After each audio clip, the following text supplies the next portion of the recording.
O programa Conversa com o Presidente dessa semana aconteceu nessa segunda-feira, dia 14 de agosto, e como já é de costume, você vai acompanhar aqui comigo agora um resumo e uma análise do que foi dito por Lula nessa entrevista.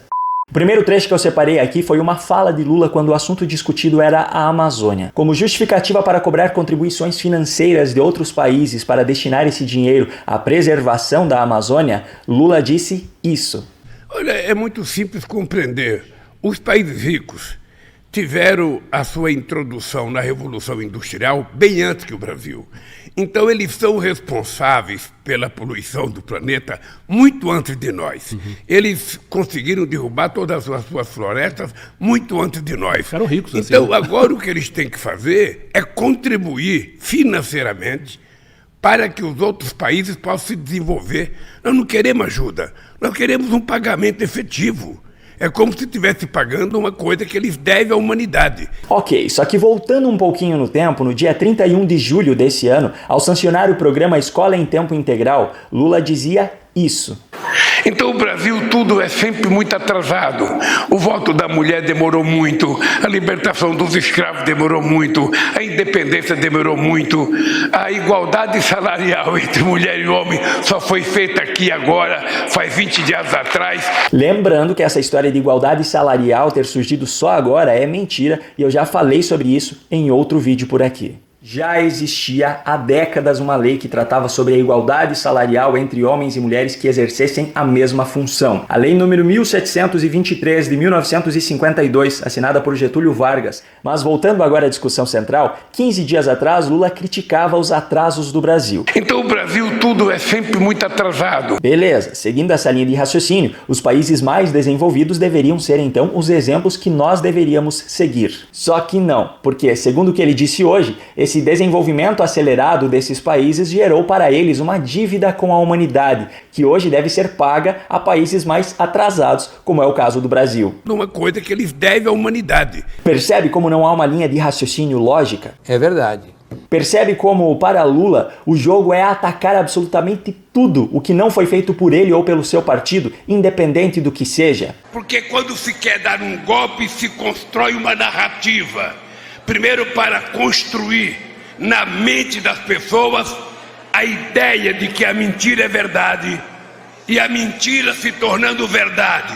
Então você pode aplicar o golpe que você quiser. Aliás, na entrevista de hoje, minutos depois dessa fala, ele já conseguiu misturar essas incoerências todas em um bolo só. Nós não estamos precisando de favor.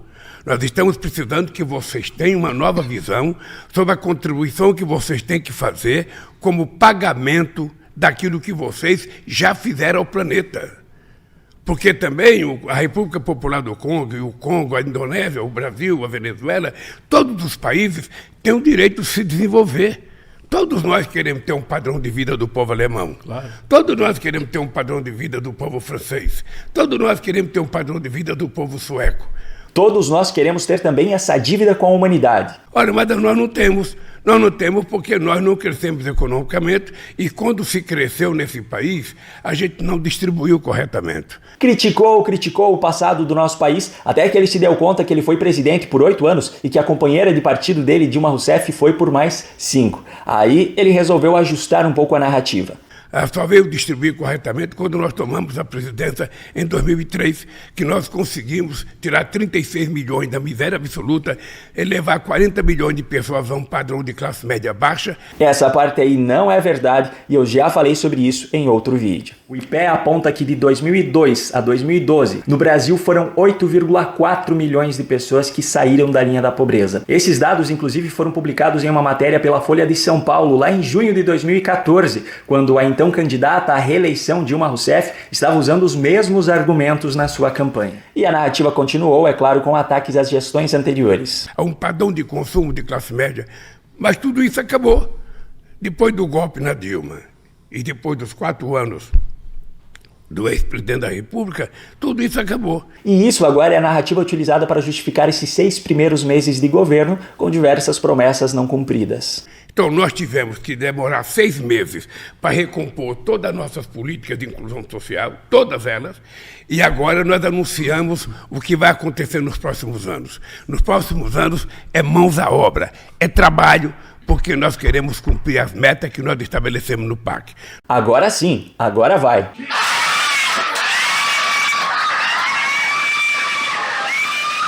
Um pouco adiante no programa, Lula disse isso. Mas está satisfeito em relação aos PACs passados, por Não, exemplo? eu estou satisfeito. Eu estou satisfeito porque nós pegamos o país numa situação difícil. Você está lembrado que para a gente começar a governar, precisou aprovar uma PEC no Congresso Nacional, 2 meses antes de eu tomar posse, para que a gente pudesse ter dinheiro para governar. Mas eu vou dar um exemplo das coisas como acontece. No governo passado, em 4 anos, eles investiram 21 bilhões de reais em infraestrutura, em 4 anos. 5 por ano. Tá? Nós, apenas esse ano, estamos investindo 23 bilhões. Significa que em um ano a gente está investindo o que eles investiram em 4 anos. Tá? Ô, seu Lula, eu gostaria muito que o senhor me explicasse uma coisa. Como é possível assumir um país quebrado, como o senhor afirma, e logo no primeiro ano já investir 4 vezes mais do que os anos anteriores? E eu pergunto isso bem sinceramente, seu Lula, porque eu também gostaria de fazer algumas reformas aqui em casa esse ano e gostaria de, nesse ano, investir 4 vezes mais do que eu investi no ano passado. Só que se o meu orçamento no início desse ano era ruim, as alternativas que eu conheço são ou aumentar muito a arrecadação de dinheiro ou me atolar em dívidas. Mas o senhor diz não aumentar impostos e nem atolar esse país. Me explica então esse milagre, seu Lula.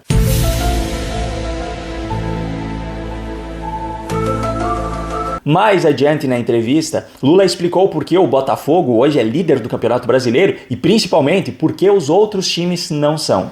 Veja o Botafogo. O Botafogo, veja a cara do jogador do Botafogo. Não tem nenhum super craque. Mas você percebe que aquela menina está jogando com alegria, estão unidos, estão correndo como ninguém. Lá no time do Botafogo, ninguém perde a bola e fica parado. O cara perde a bola e vai correr atrás para recuperar a bola. Nos outros times, o cara perde a bola e põe a mão na cintura. E para finalizar, o Lula Paz e Amor fez as suas considerações. É esse país que eu quero construir, mas não sou eu sozinho que vou construir, Uchoa. A sociedade tem que querer. Aquelas pessoas que têm um demôniozinho dentro, que estão radicalizando, xingando gente, ofendendo gente, desejando morte a pessoas, essas pessoas têm que ser banidas da política, sabe? Tem que ficar no ostracismo. Pena que o exemplo que ele dá na prática não condiz com aquilo que ele fala. Depois você dá sugestão.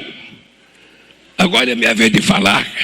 Quando o Corinthians perde, eu fico mal-humorado, ele está perdendo sempre. Então eu estou sempre mal-humorado. Ou seja, eu nunca tomei um remédio tarja preta para dormir. Eles vão tomar. Entrava 3 ou 4 procuradores lá e perguntava tudo bem, falava, não está tudo bem, só vai estar bem quando esse muro. Essas pessoas não são saudáveis na democracia. Eles têm que aprender de forma civilizada a conversar com pessoas que pensam diferente dele. As pessoas no elevador não falam mais bom dia um pro outro, cada um entra de cara fechada achando que o elevador é seu. Eu sinto que às vezes eu estou com mau humor com meus companheiros. Eu chego de manhã para trabalhar, quando eu boto o pé no chão já dói. E eu tenho que falar bom dia sorrindo, às vezes eu não consigo falar. As pessoas saem na rua com um carro, tem um carro na frente, já fica nervosa e fica azeda. A pessoa entra num restaurante, já tem um lugar sentado numa mesa, ele acha que aquela mesa era dele. Vamos parar com essa estupidez. E ele ainda disse mais. Não era assim, o Brasil não era assim. O Brasil não era assim. Depois que apareceu alguém querendo armar o povo brasileiro, quem é que quer comprar arma? É o crime organizado e algumas pessoas que não querem fazer bem para ninguém. Eu não quero ter arma dedicada para fazer bem. Se eu tiver brincada, é para me livrar de alguém. Aí tem gente que gosta de sair armado, mostrando que é poderoso. Não. Não é verdade. Você é um covarde. Quem anda armado é um covarde. Tem medo. Se você não tiver medo e você for do bem, você não tem que andar armado. Ô, seu Lula, se quem anda armado é um covarde, quem anda com seguranças fortemente armados é o que então? Aliás, um segurança pessoal do ex-presidente Lula foi gravado com uma submetralhadora durante a passagem do petista por Campinas, que fica aqui no interior de São Paulo. Agora chegou o momento de você fazer a sua parte. Se você gostou desse conteúdo, compartilhe para que cada vez mais pessoas possam saber o que está verdadeiramente acontecendo no Brasil. Se ainda não é inscrito no canal, inscreva-se e ative o sininho de notificações. Um grande abraço e até o próximo vídeo.